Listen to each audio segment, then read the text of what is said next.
Love them or loathe them, SUVs are on an unstoppable rise up the sales chart. In fact, in automotive terms, they're the world's fastest growing sector, so any new model has the potential to be big business. None more so than this. It's the Land Rover Discovery Sport. That's because Land Rover is pitching this new £32,000 car into the hotly contested premium compact SUV market, but with a distinct advantage over its rivals. You see, while the BMW X3, Audi Q5 and Volvo XC60 all have their good points, none offers the ability to seat 7 people, and this is key. Because even if your own kids don't fill up all 3 rows, their friends on occasion might. Now, I'm in, so let's pull this back. And you'll see, headroom's a bit of a squeeze, and my legs are kind of a bit crouched up here, but you know, it's fine for short journeys, it would be all right. And for kids, I think they'd really like it. If someone offered to take me home from the pub in a Land Rover Discovery Sport, I certainly wouldn't say no. But whether I could get out again after a couple of pints is another matter. Blimey. Personally, I'd much rather travel in this second row of seats, where you can see headroom is much better. There's also a reasonable amount of legroom here, but actually you can slide this back by up to 16 centimetres to give loads and loads of legroom, plus you can adjust the backrest like so. Before we have a look in the front, let's just check out the boot with these rear seats in place. And as you can see, it's not great. You get a couple of shopping bags maybe, but that's all.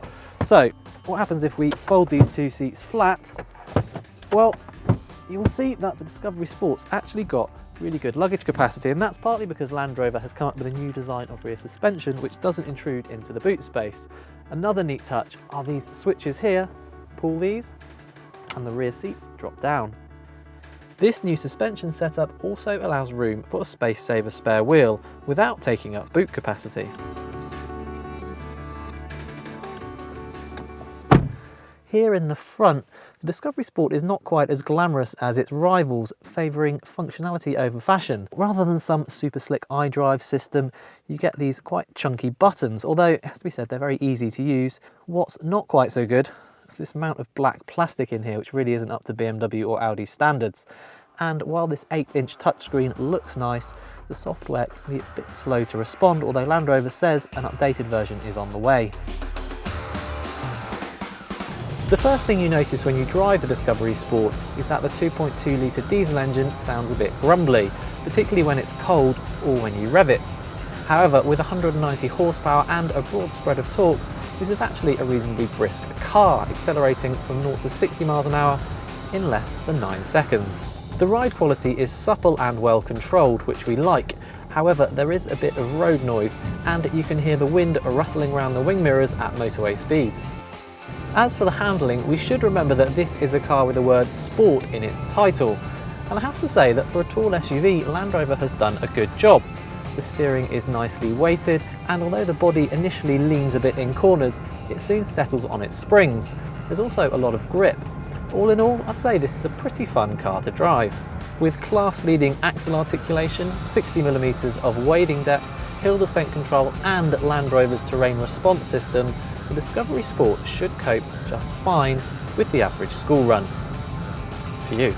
More relevant to most buyers will be that the Discovery Sport scored top marks in independent crash tests, helped by the inclusion of a pedestrian impact bonnet airbag.